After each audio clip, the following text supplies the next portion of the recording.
this shit. Learn how to do it. So yeah, and if I can just pay them or whatever, and that seems to be better than buying the equipment, especially when it's like, First off, World War II, reliable mill. Yeah.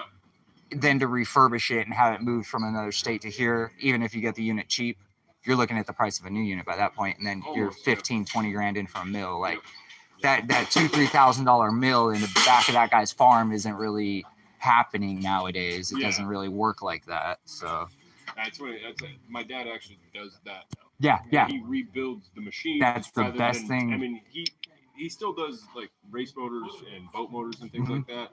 But that's pretty much it. It's probably because he knows so many people to get the stuff from. So he knows he can flip them. He can look at the machine and be like, I can fix that. Exactly.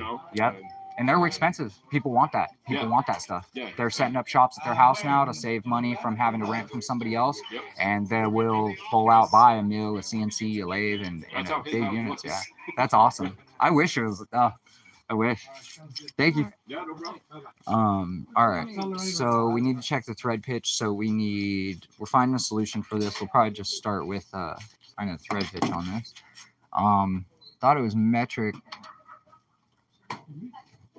It is. M6? Yeah, and I figured it was a standard Honda 10 mil. So the bolt for the shifter is, I want to say it was this, but looser. So it's probably going to be like this quarter 20 or 24 or 28 or something. Yeah, that's pretty far drive. Yeah. Yeah, it goes about 1.5 times. The threads look about the same. They're probably that close that you could almost run them in. Well, we know the thread solution we need this is for the M610. So let's do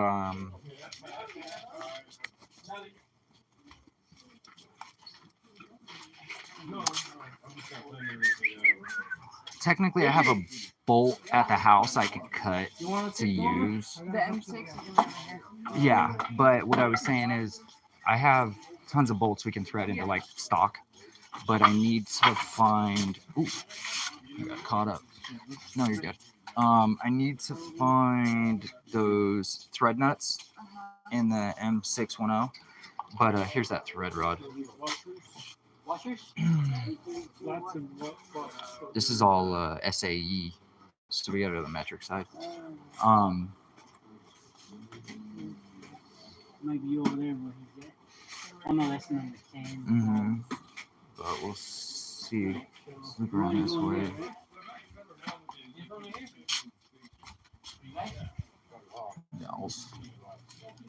All right, so we have to get some thread rod, which we could just use a bolt and cut the head off. So it's kind of whatever.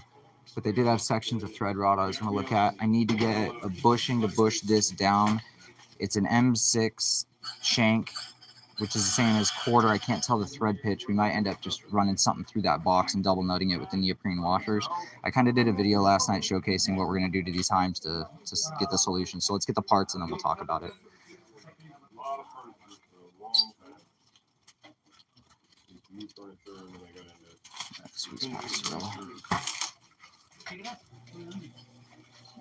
Metric coupling nuts. You want to hold this?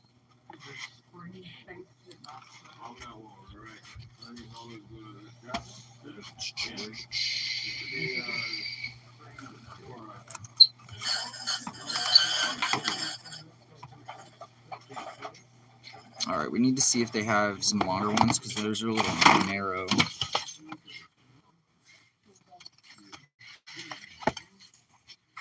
So that one. Yeah, the one that was in the wrong box. Somebody stuck it to the side so they could be like, I'll come back for that later. Alright. Well, we might use more of that later. So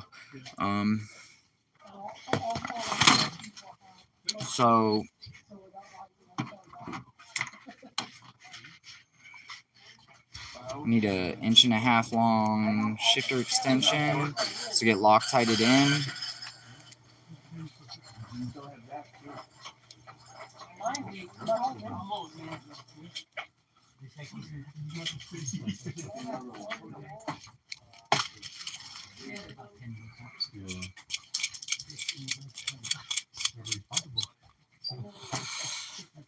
one of these will get threaded onto this end. Okay, this end will get threaded on to the shifter rod because the threads on there are matching, right? So before it had this end, right? We needed an extension and to go to this end. So it's threaded to this. So imagine this is the end of the shifter cable. We thread this on, we die this, thread it. We now have our extension. This is one piece Loctited, goes into our OEM cable or our K-tuned race cable. For this end, similar situation. Thread rod goes in here, gets Loctited. Thread rod goes into here, gets Loctited. This becomes our extension. This will have no thread in it at that point.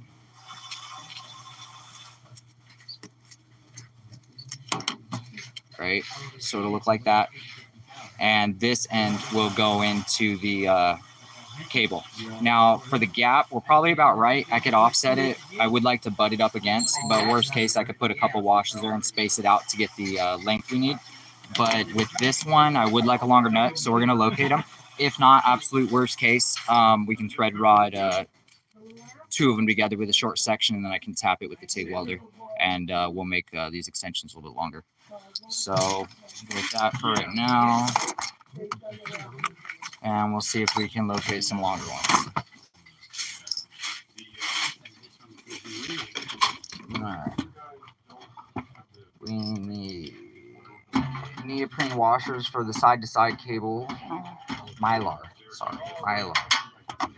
Cables, we need them shanked for a 10 mil with a big diameter to, looks close enough. Here's the 4 from yesterday that we set up. So that'll go on either side of the Heim. So when it's maxed out, these nylon washers, they're on the OEM shift cable setup. They allow it to pivot and float a lot easier. So we'll go with those.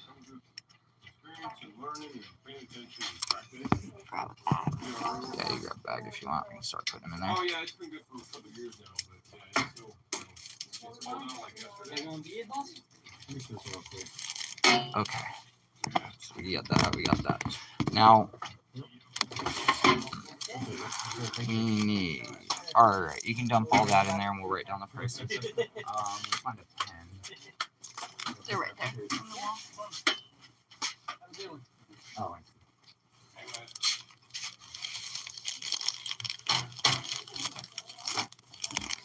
And we need. Okay. And then I was going to look for a couple of ones that were a little longer. Okay. Before you decide if you want that one. Yeah.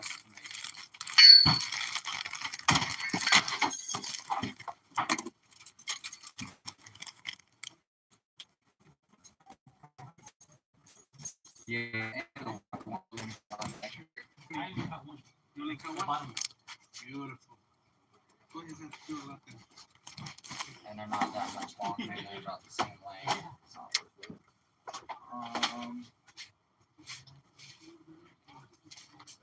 Okay, so now we're going to find a bushing that will go into this cable and sink it down to about a 10 mil shank size.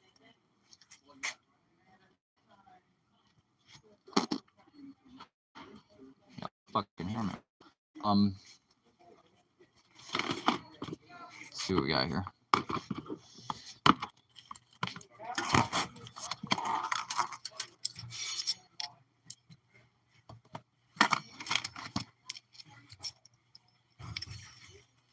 This is about the outer diameter of the threads on the M6. Come to find out, this is the OEM cable. It's like a $20 set of knockoff cables. Luckily, it's solid, so we can do this without having an issue. This won't break. Go to ACE, this slip sleeve, inner and outer diameters work. So this isn't going together like this. This is the side-to-side shifter cable. I got to narrow it. Well, the hole's a little big, so it'd have some slop as I'm going side to side. And this bushing will basically end up just getting epoxied into here. It has just, it's a little loose, but it's pretty tight. We could just bolt it together and deal with that. But we'll epoxy it together, get the the sides clearance for the neoprene, and our overall movement's looking like it's going to be less than like a millimeter laterally, which is great, or axially, I should say. So that's fine.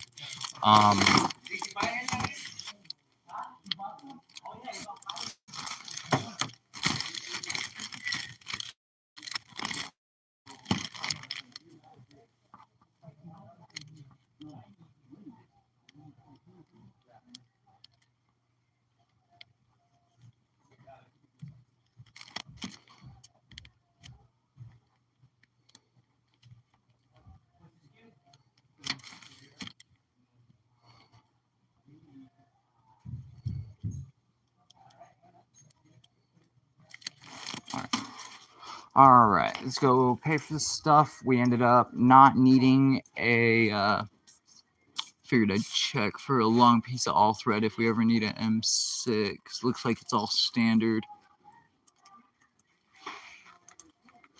Yeah, you could probably order thread stock online. Now, every time I go look for bolts, usually I can't find them long enough to cut the heads off to use for shanks for like the valve cover studs for the D16 Y8s and stuff like that if I'm doing like a hardware conversion. As of now, if you needed like long thread rod of M6, I haven't found it locally. I'd probably order it.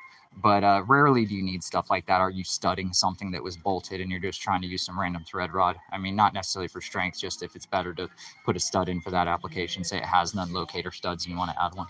So we got the stuff with the cable solution. We're going to buy it right now, and then we'll go outside and I'll just kind of go over again how it's going to go together. And then when we go do the car, I'll show you guys too.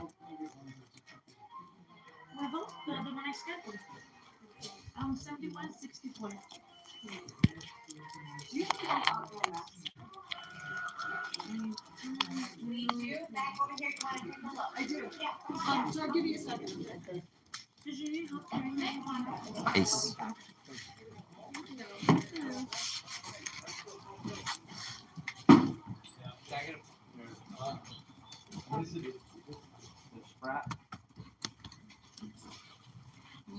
Yeah, I got my wallet.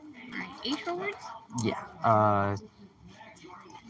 602-829-1109.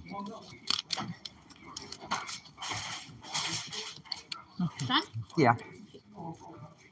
451. There you go.